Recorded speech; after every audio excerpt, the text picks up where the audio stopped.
Good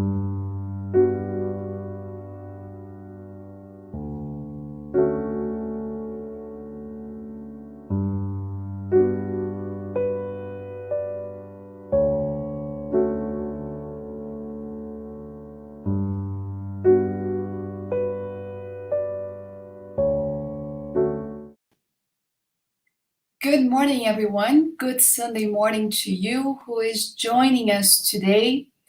Today, we are going to be continuing our 14th anniversary, celebrating with you. So, thank you so much for joining us this morning, as well as our guest speaker who is joining us from Toronto. Before we begin and we open our lines for discussion, we are also going to remind you that your participation is going to be most welcome. So if you have any questions or comments about the topic today, about anything that we are speaking, please feel free to write them down in the chat area, and we will do our very best to answer every question that you may have. We are going to begin with our reading from the book Happy Life, and then we are going to do a short prayer.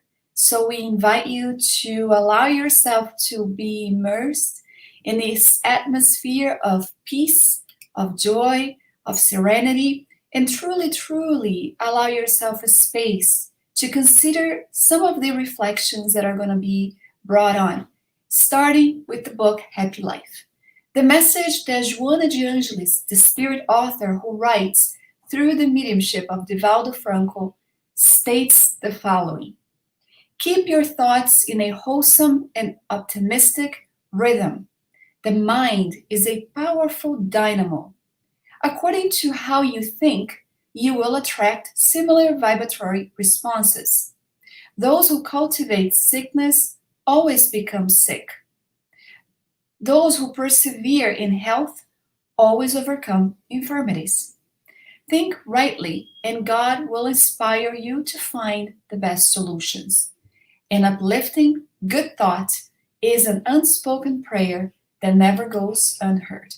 Very, very beautiful content that she brings us lots to think about.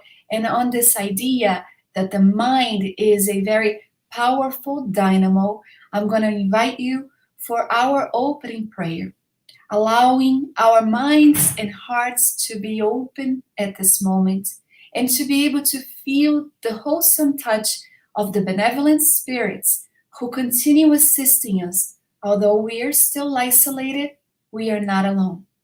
So let us think about our Master Jesus at this moment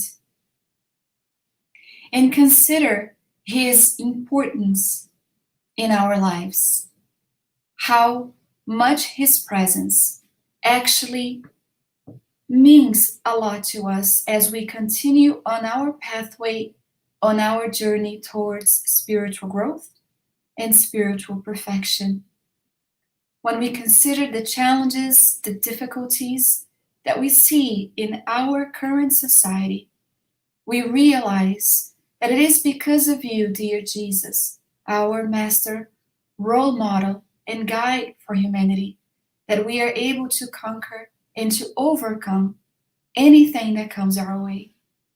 We feel strengthened, and our faith becomes even more solid in the knowledge that your promise that you'd be with us till the end of time is valid for always. We ask that you bless each and every one of us who's watching us, whether we are live, whether we are watching at another time, and that you bless our homes and our loved ones. Most of all, dear Jesus, bless our guest speaker, Joe Mussi, who with so much love accepted the invitation to be with us this morning. Thank you so much, and so be it. So, as promised, here we are. It is the very last presentation for the month of October, as we unfortunately have to come to the end of it in October, and we have had some pretty amazing guests joining us, for which we are very thankful. And we can't forget to thank you for having been a part of the history of the Conscious Living Spiritist group, whether you joined us 14 years ago, whether you joined us just yesterday upon making a contact and joining our study group. Today, we are very pleased to welcome back because Joe has been with us before. It's been a few years, right, Joe, since you joined us at Conscious Living physically? Good morning, Andreia. Good morning to everybody watching. Yes, I think it was 4 years ago when you were celebrating your 10th anniversary. I was fortunate and very happy to come down to your place and have an in-person lecture, things that are kind of difficult right now. But, well, first of all, congratulations for 14 years to everyone who I know gives so much love and so much effort in making the Conscious Living Spiritist group work and work as not only as a beam of light for Spiritism in your location, but also as a community. Thank you, Joe. Some of you do not know Joe. I'm going to present him, but he's really a brother. He's really a friend.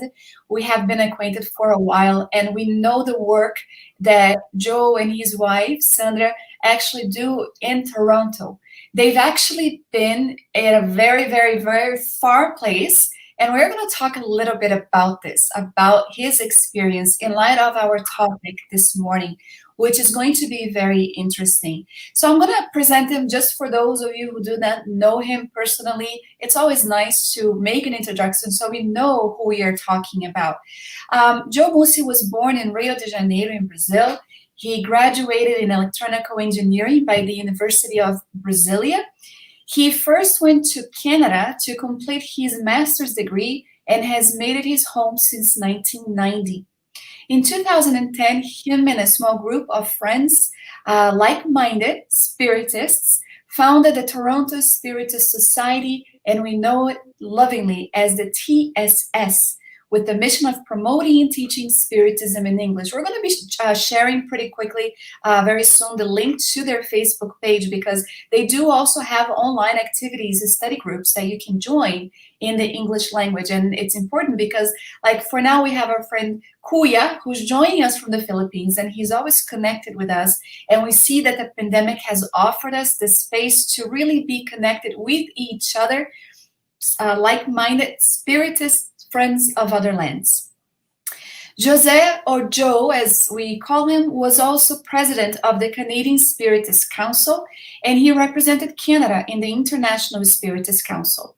Over the years, he has lectured in Canada, Brazil, the US, and the Middle East. And this is where we wanted to get to, his experience in the Middle East. So we see that Joe, much like his wife and his friends in Toronto, have been very proactive in the dissemination of Spiritism. And it is always great to share experiences and hear from them. Joe, before we begin, any opening words about our topics, about Jesus in our times as our topic this morning? Well, it's a great topic, and it's a great book. It was written 4 years ago by Givaldo, and I probably had a very cursory read of it back then. Now, looking at this book, because I kind of wanted to catch up again with it, it is an amazing warning 4 years ago of what was to come with this pandemic in many ways. He was, Joanna and through Givaldo, were bringing up to us some of the key characteristics of the messages of Jesus that were 2,000 years old, and trying to put in context some of the challenges that we still face and how we could resolve them if we just listen to the words that Jesus has already shared with us so long ago. So I think it's a very timely opportunity to revisit. For those who haven't read the book, they should. Those who have read before should read it now, based on what we have experienced as a humanity over the last few months, and understanding what Joanna was really trying to warn us about, and what did we do that worked, and where did we fall short. Very nice. We want to remind you guys that the book that Joe is talking about is just right here. So if you want to write it down, Joana de Angelis writes through the mediumship of Divaldo Franco. And it's the very first book. Thanks, Joe. It is the very first book of the psychological series. It's what she writes in this book that starts with Jesus in our days. It's a very easy to understand and very important book, like Joe mentioned. And I'm just going to read a bit of the introduction so that we can really get into some of the topics that we have chosen to talk about, which is truly aligned with our current society of our time. So she states that in our day, the timelessness of Jesus' thinking impresses even the most skeptical scholars of the always complex and challenged human condition. With a profound understanding of the psyche, Jesus confidently probed the innermost recesses of the individual and discovered the real causes of the afflictions that the unconscious was trying to hide. Without distractions or delays, he confronted issues with a high level of wisdom, which laid bare the most intricate psychopathological personalities, proposing a rigorously compatible therapy, emphasizing personal responsibility and eliminating the projected shadow. Let's talk a little bit about this. One of the chapters that we chose was Jesus and Humanity. And I wanted to ask Joe, I'm going to throw out some questions to him. And again, we invite you guys to ask any comments, ask any questions, or place any comments in the chat area. Because Jesus, Joanna de Angelis states, not having created any doctrine or system, this is important for us to know. He didn't create any doctrine or system.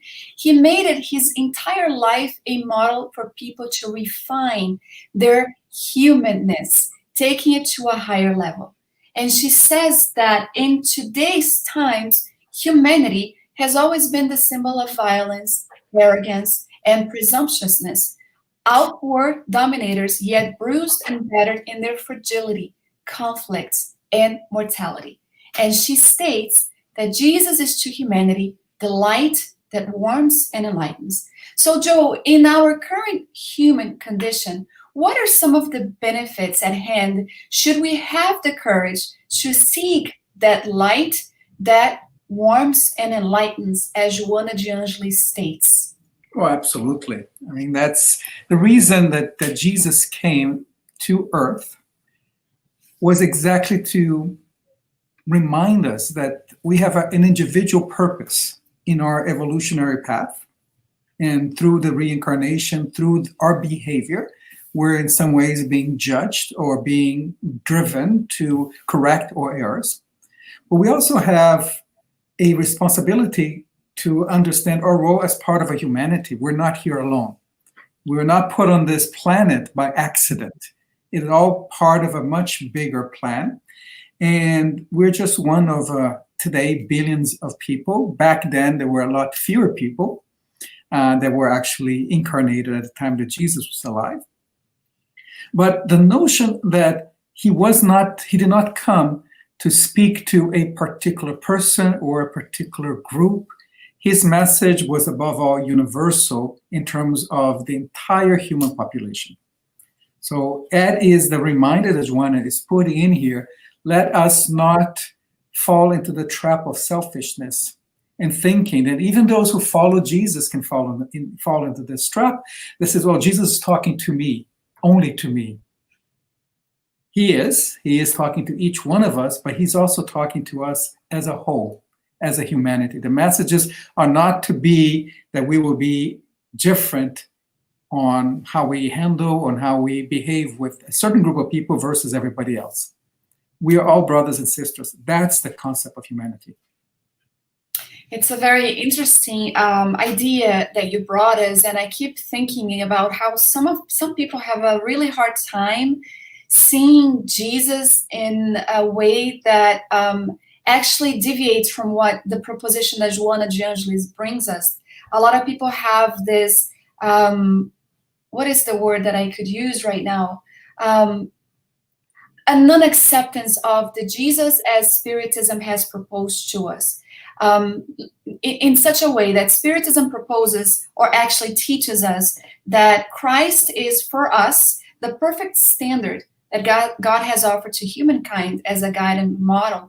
But a lot of people, maybe having dealt with religion or religiosity, don't see Jesus as this master, as this companion, as this therapist.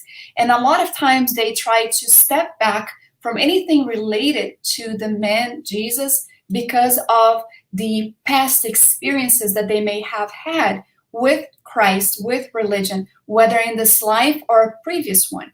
Would you like to talk a little bit about that, Joe, so that we can perhaps clarify the importance of Jesus in our times and how we can see him as this model and guide for humanity?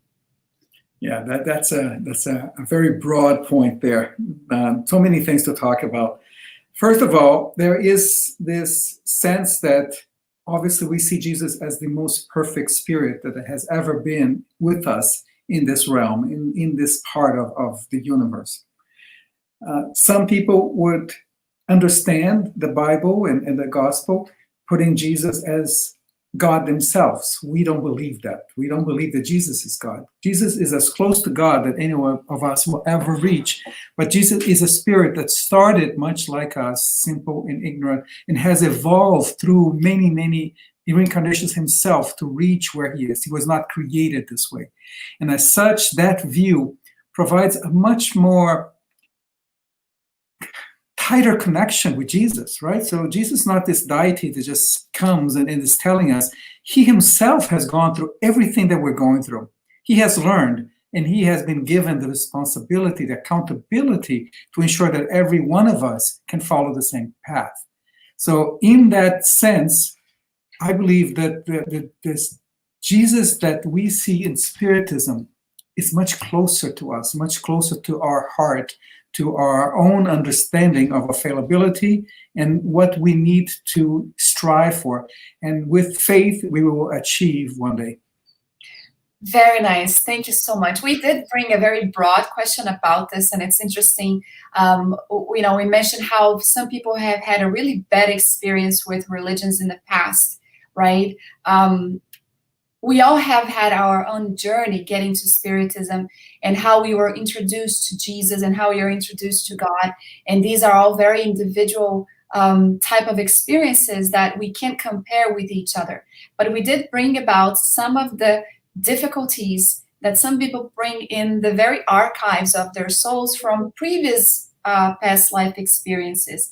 And even in when we read some of the books that are psychographed by Divaldo Franco and specifically Manuel Filomeno de Miranda is the Spirit, we will see some of these hardened spirits and how much they suffered because of Christ or because of humanity at the time of Christ, right? And this is why we're talking about Jesus and humanity. And when we look at humanity 2,000 years ago, Joe, have we changed a lot, or are we still the type of humanity that still give in to the frailties of our souls? Do we see some type of progress? Do you think that for those of us that have held on to this, not belief, because today you believe and tomorrow you don't, but this knowledge that Spiritism truly is in control of our planet, of our world, do you think we have changed a lot, or are we still those of 2,000 years ago? Well, I'm the eternal optimist. And according to the law of progress, we can't go back, so we must have gone forward. And the relative of how much we have progressed is going to be relative, right? So I think humanity has progressed so much. We are at least much more conscious of our faults, of our misdirections, of our unfairness that we have with one another. We haven't fixed it all. But at least that sense of awareness is a first step, a very important first step, because we can't fix what we don't accept as being wrong. I think that great part of the evolution has been accepting that and understanding. And sometimes it's very difficult to internalize this fully in every one of our actions. So we all have our own discriminations. We all have our own kind of anger towards others. We all kind of distrust strangers and so forth. But I think that it's changing. Absolutely, it's changing. How even the role of women in society has changed. the role of acceptance of discriminations that we might have, the notion of even unconscious biases that we have with so many people. So we're getting there. It's a long journey. So let's not be too critical of ourselves. And back to the point that you made about some of those hardened spirits, I think part of the problem of Christianism that equated Jesus with God as a deity, that very often, and we have gone through this, we have to admit, at points in our life when we are the lowest and we're trying to find a reason for it, we blame God for what's wrong with us, what's wrong with our life. You know, I even hear people talking about the pandemic. How can God have allowed for this pandemic? So God can't be all good. So we have all of these difficult feelings towards God, and then suddenly we reflect this on Jesus as well. So we blame him for a lot of things because he was given to us as the answer to all of our problems. And Jesus, he has the path to resolve our problems, but ultimately it is us who have to fix our problems, not Jesus, right? Jesus is a teacher, is a master.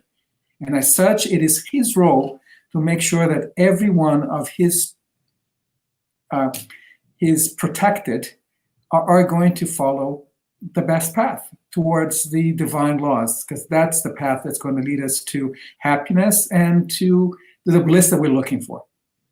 Very nice. I really love your answer, because in the Gospel according to Spiritism on chapter 6, when they bring us the consoling Christ, and we will find an item called the promised consoler, we will see not only the passage in itself, and here is for you guys who want to know the reference, it's John chapter 14, verses 15 through 17, and then 26, in which Jesus promises another consoler, the Spirit of Truth. And it further states, whom the world does not yet know because it is not mature enough to understand them. So it is a matter of maturity, right, Joe? I mean, when we see Spiritism coming less than 65 years ago, it's a very new revelation that we have for humankind. And we find that it is something that he promised to us, that it would arrive at a moment when we were mature enough to understand.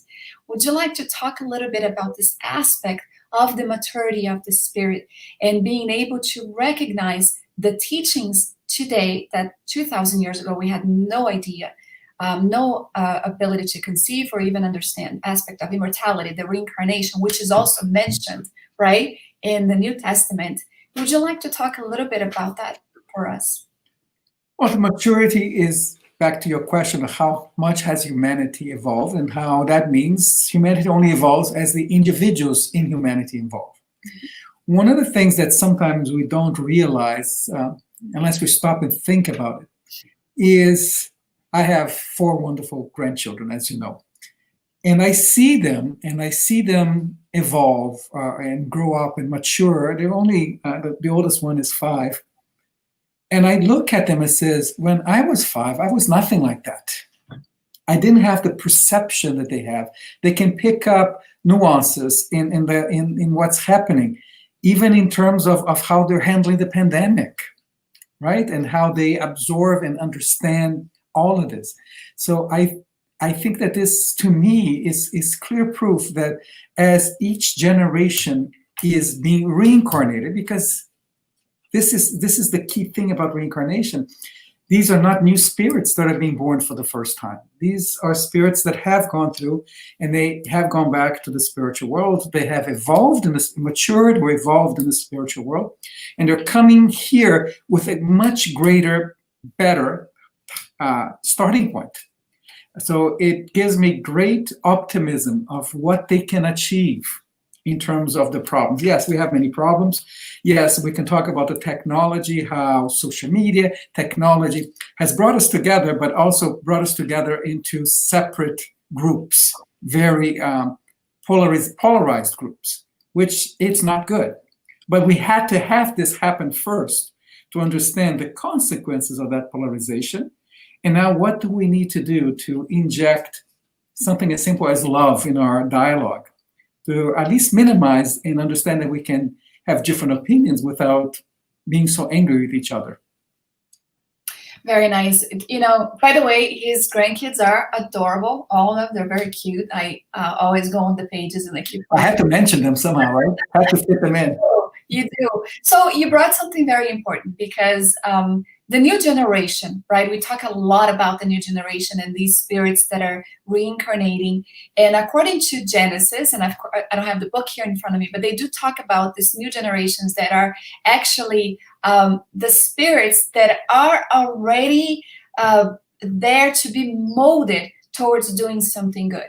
It doesn't mean that they're perfect already, that they already come with all of the knowledge that parents should instill in their children. But it does talk about how they're actually coming with this idea where if molded properly, if educated properly, if guided properly, there will be truly the new generation that will have an impact in our society, in our times.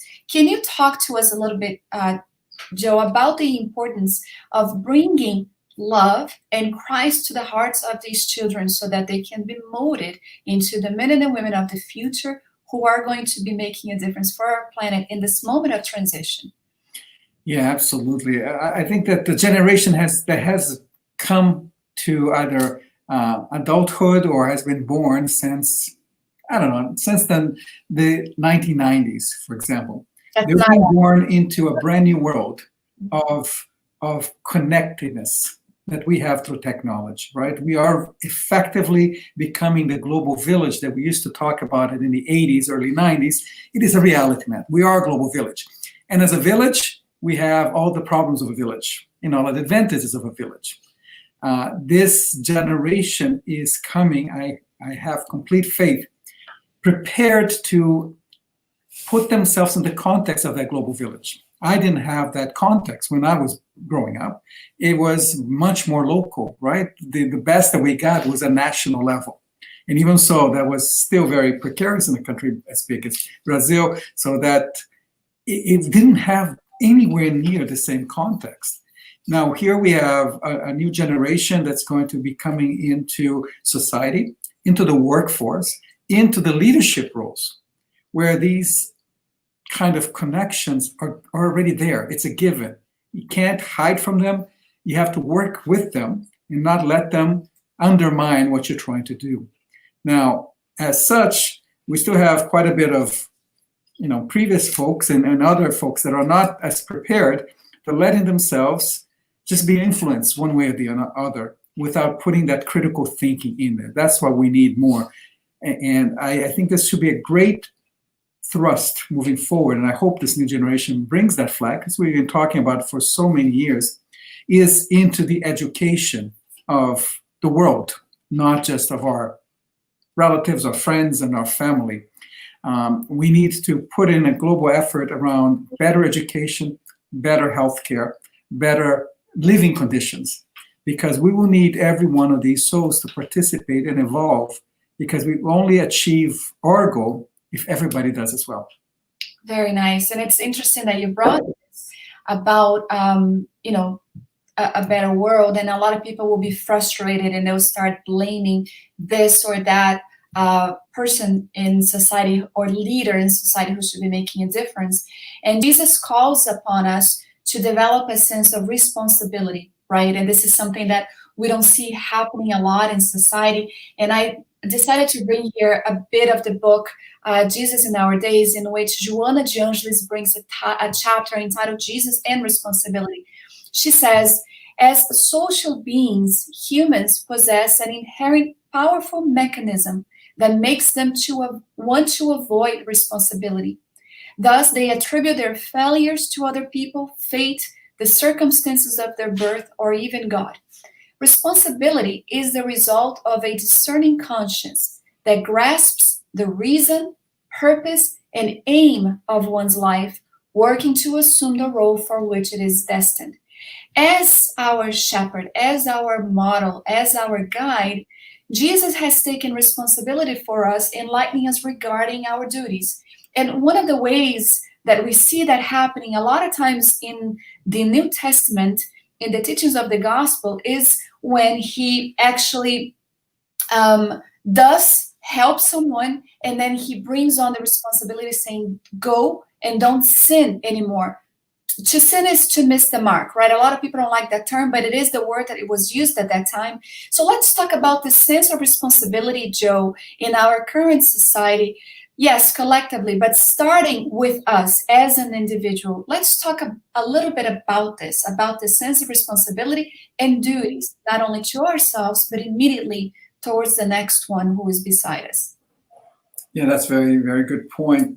Individual responsibility is one of the kind of foundations of our evolutionary process, because in all of our reincarnations, in all of our lives, the only thing that we will have that's constant is ourselves.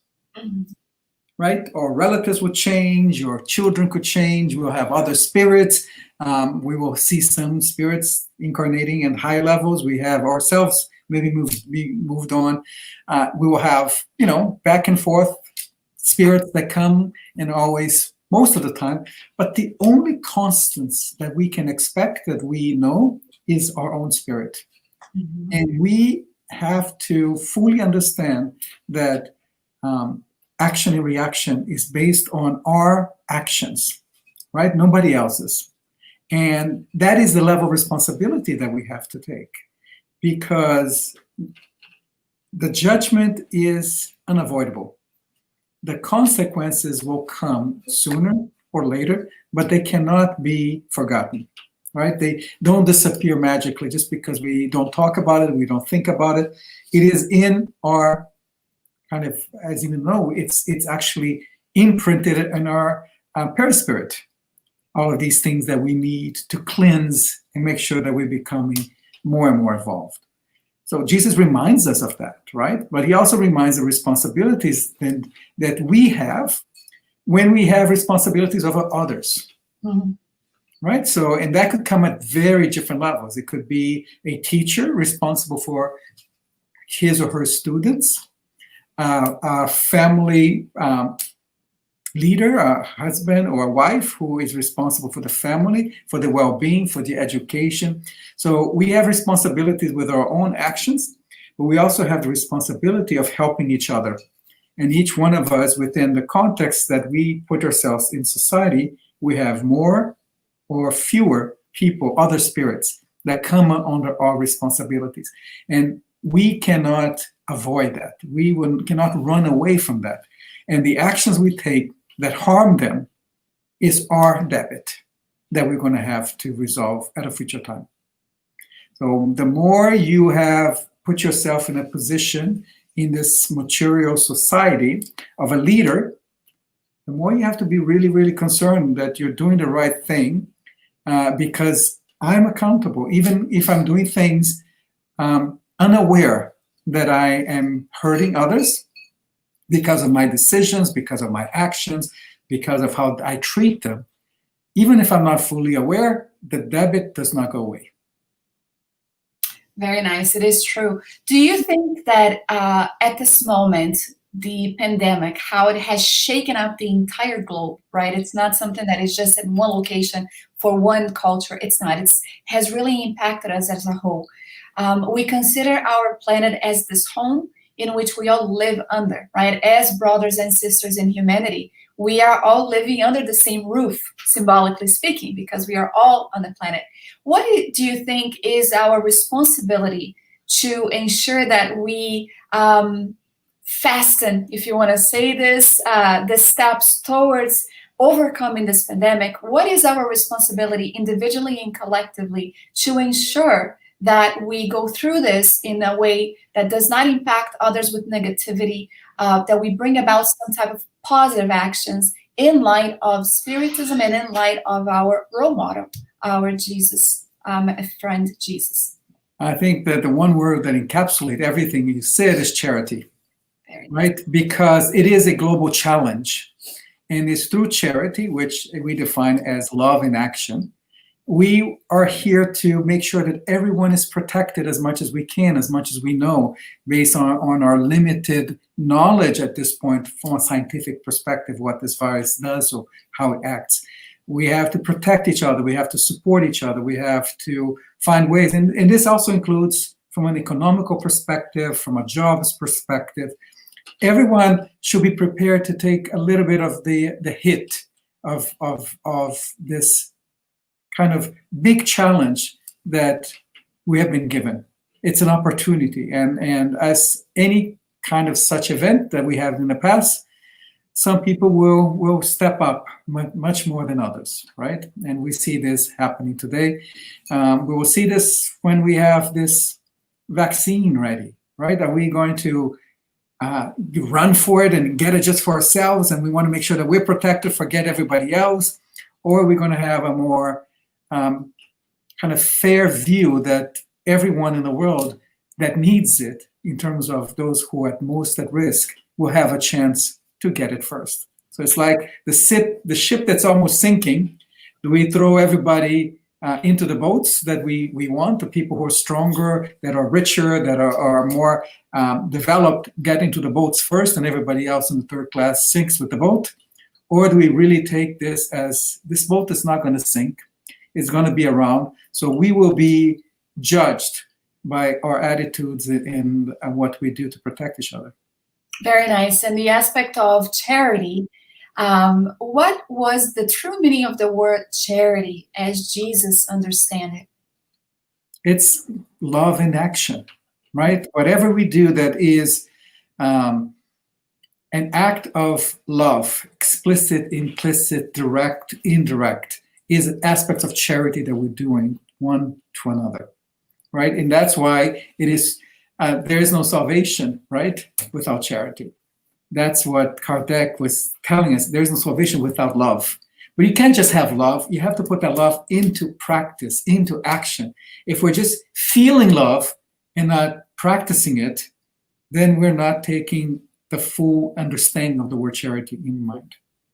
Yeah, a lot of people have this idea that charity is, giving alms or participating where we are assisting the less privileged and so on. But we find a meaning that is very profound, and it talks directly about the relationship that we have with each other, in which the benevolent spirits will talk about the need to have benevolence towards everyone, the need to have indulgence towards the imperfections of others, and also the need for forgiveness for offenses, which brings us to another part of the book, which is how Jesus brought us the teaching of tolerance with one another.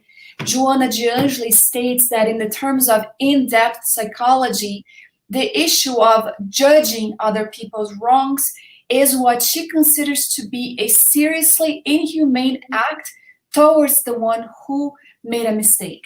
And Joe, I like to always talk to people about, especially the teenagers, about this aspect of tolerance and how social media has become a place where we, unlike my time when I was a teenager, that wasn't very long ago, okay? That was like just a few years ago. We didn't have social media. We didn't have this ability to make something go viral, whether it's positive or negative. I didn't have that, right? So today, the society has changed a lot.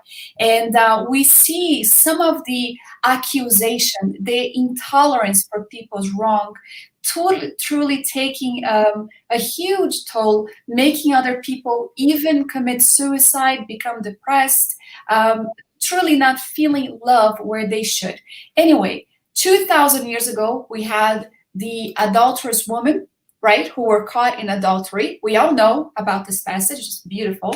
And then we see Jesus simply writing on the sand as people were demanding from him a position of which was the established law of that time, that she should be stoned to death, right? And Jesus simply says, cast the first stone, those without any sin. And little by little, people started walking away.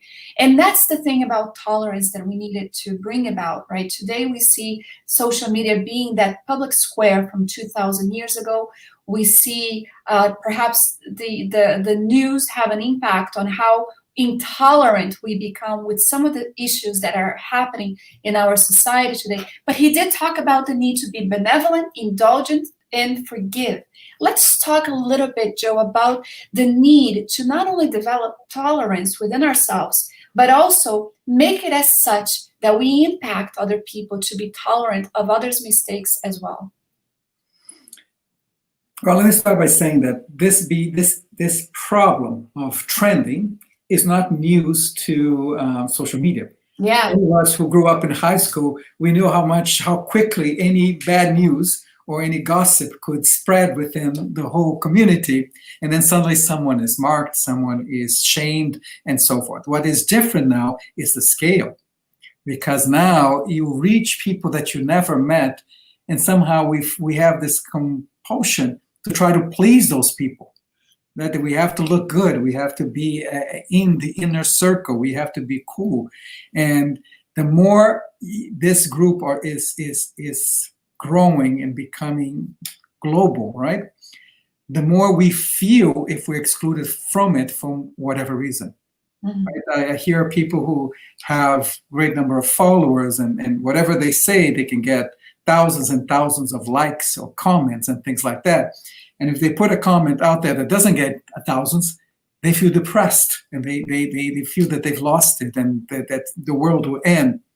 So we're creating great stress in our youth right now with all of this, right? We have to be more proactive in explaining to them that, just like in high school when we had to deal with these problems, is that all of these things, they will go away, right? They're not important, because the people who you really should be focusing on, those who are most important in your lives. And it's not the social media people.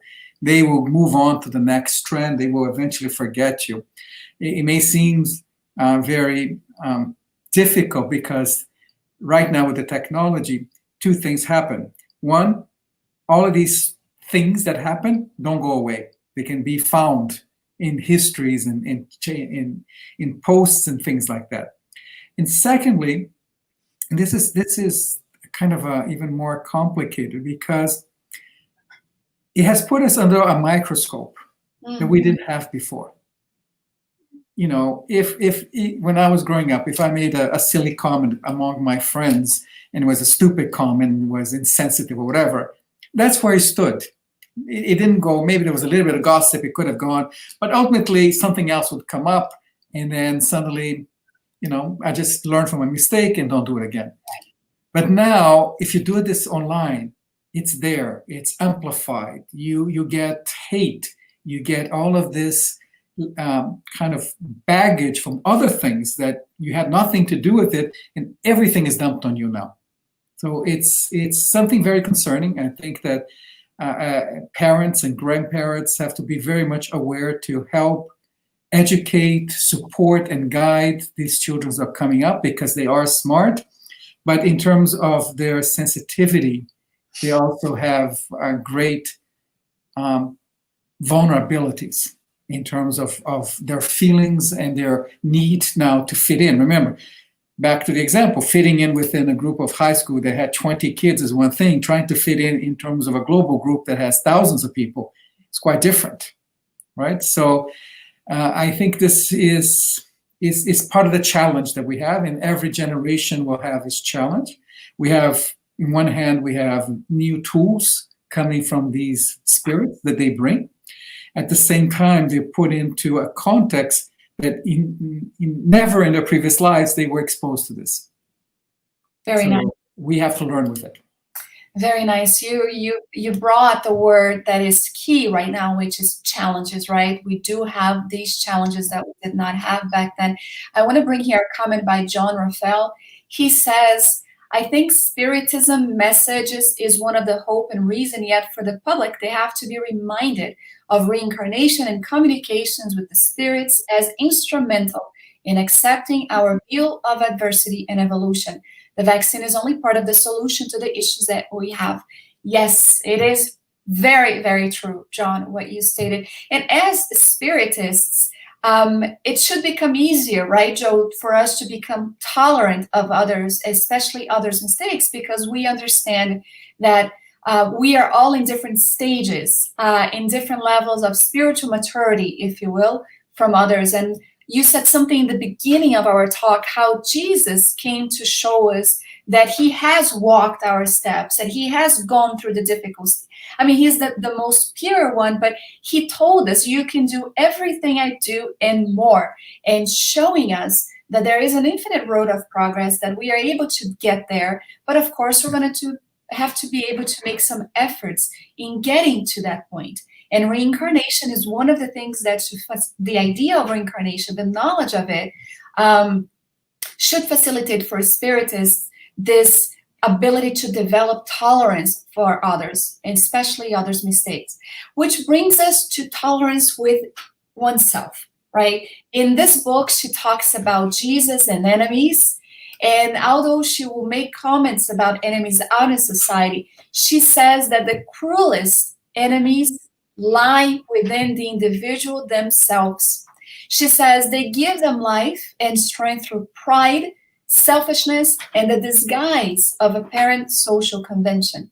And then she says, do not be afraid to confront your shadows, those enemies stirring within you. Be strong and focus on Jesus, the proper therapist. So, Joe, can we talk a little bit about these inner adversaries that we unconsciously live with? How can we work out the knots so that we make amends with the adversaries within? Well, this goes back to Joanna's very good explanation in our books about all of these parts that we have internally, right? And if one thing that has happened with the pandemic is a lot of these enemies or parts that we have inside us have come to surface. And many are not pretty. There are a lot of pretty parts that come up, but many are not pretty. So what we need to be optimistic about is that even though it won't happen to everyone, many of us will, once this is over and we have a time to start looking back and somehow becoming aware of what we did and didn't do and what's happening with us, some of us will face up to these enemies that we have, because they are the ones that bring us down. They are the ones that have that negative energy that focuses in all of these quote sins or bad behavior. And even though we might have had before a external mask that we were pro certain things, that we were good and we wanted to help people, we don't want to hate people, we're seeing that hate come to surface. So we have to ask ourselves, why was I trying to fool myself all along? Am I trying to fool others, or is it just myself, right? And in the dark of the night, when you're alone, there's nobody to fool but yourself.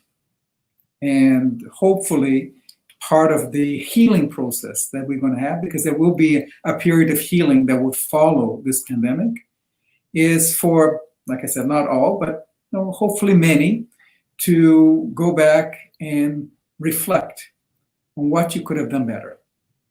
What kind of instincts came out of this?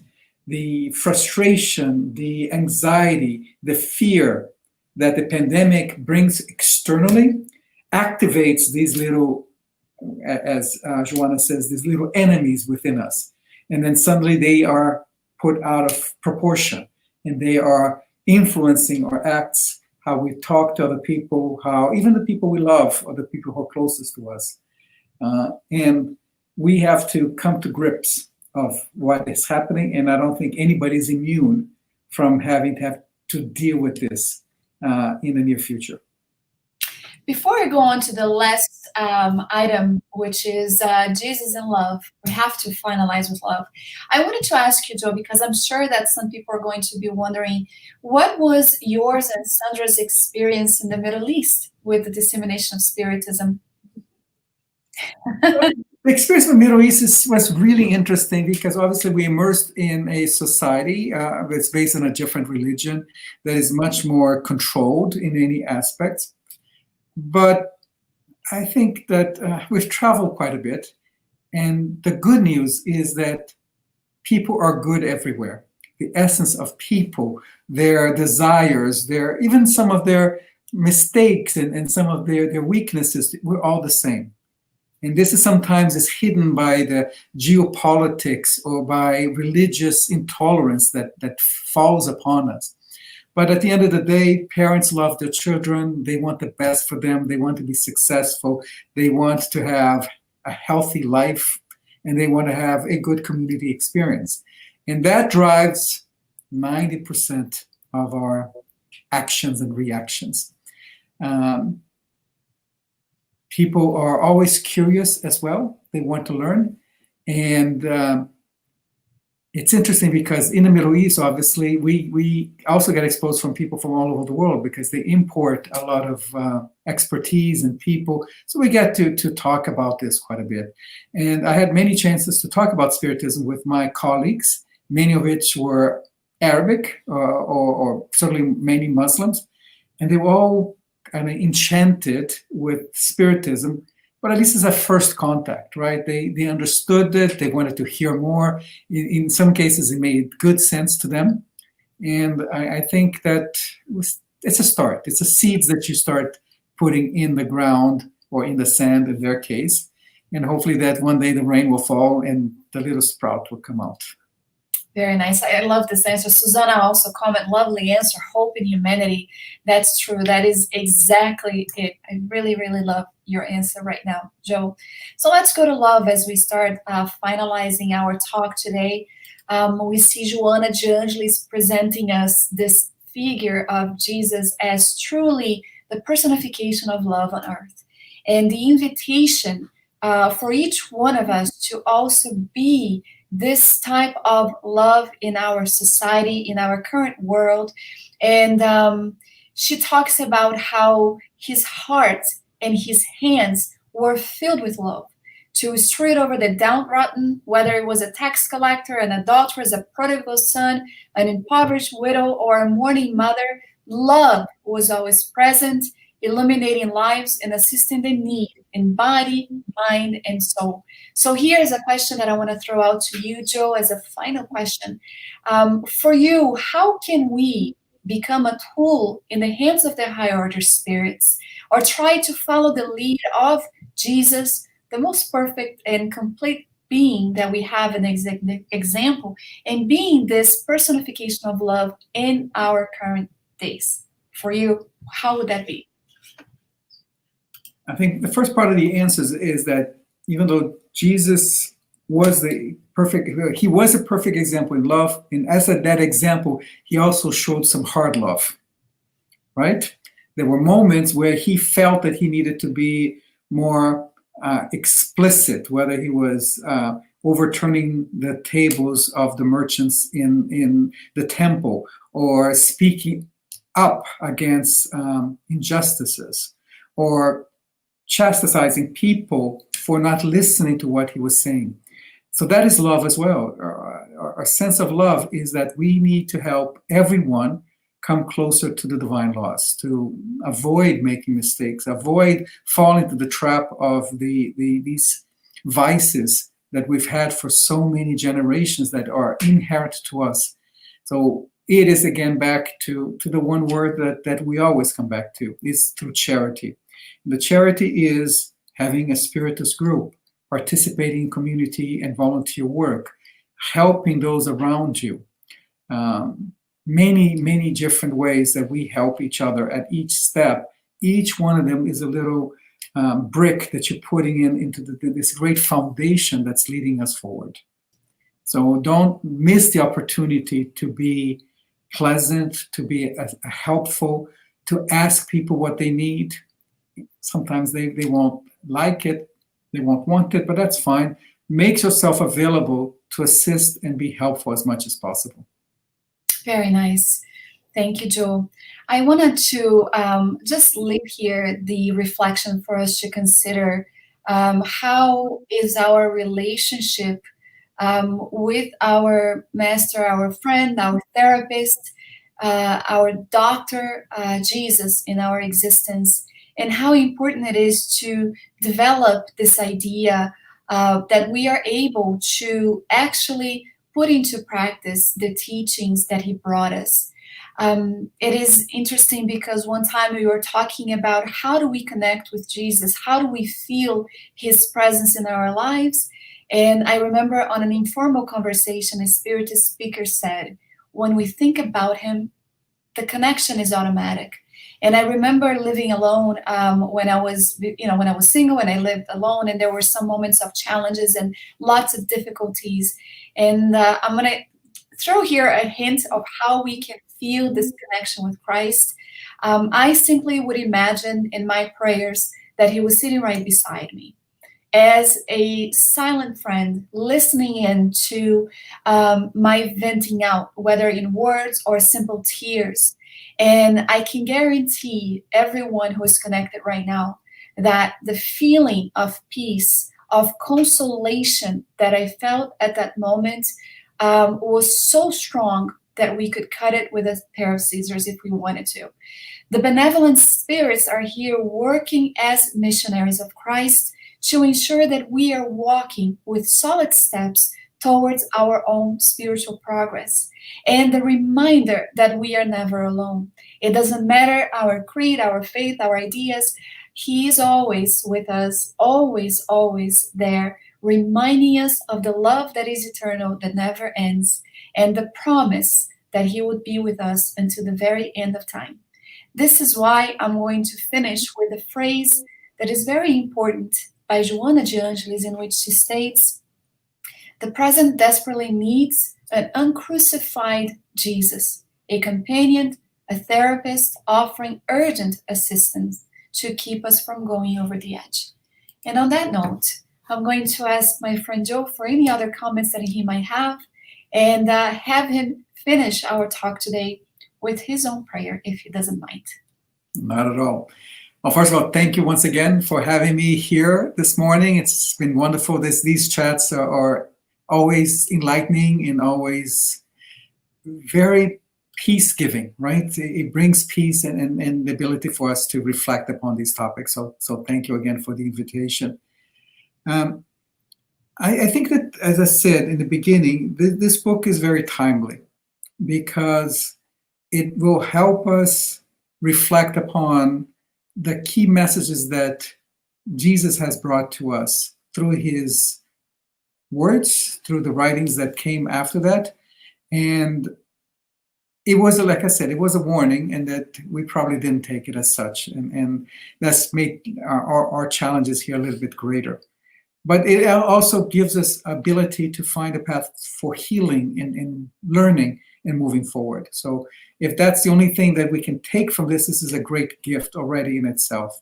So thank you again. Congratulations to the Conscious Living Spiritus Group for 14 great years. And I'm sure that we'll have many more to come yet. Well, thank you, Joe, for being with us. Thank you all for celebrating with us for this month long. We do have one more special guest this Tuesday in our live in Portuguese under the very same topic, because we cannot not talk about the one who is the truth, the way, and the life. And here we're talking about Jesus in our times. So Joe, please do our final prayer, and thank you all so much for being with us today. Okay. So let's raise our thoughts to Jesus Christ. He who we've been talking for the last hour is our master, is our guide. He gave us the path, and he's also helping us understand the path and follow it. He has, above all, our own perfection in goal, and he would like to see every one of us achieve. So we thank him for this incredible gift that we receive every day, even if we don't realize it, even if we don't value it as much as we should. We ask him to always have mercy on us, keep the patience, keep the effort, that we will become a better humanity, better individuals, and then we can extend our love unconditionally to each one of our brothers and sisters that are incarnated and disincarnated as well. We thank for the healthy situation of those who are still good. And we pray for those who have fallen sick to this pandemic and ask for their quick recovery or the path for their next life. Let us follow your words, your lessons, and let us heal our problems and our mistakes. So be it. So be it. Thank you once again, Joe, for joining us and helping us end the month with such a beautiful, beautiful discussion on your thoughts, ideas, and reflection. And thank you all for being with us. Have a wonderful, wonderful week. Thank you. A big hug to everyone there. Virtual hug. Bye-bye.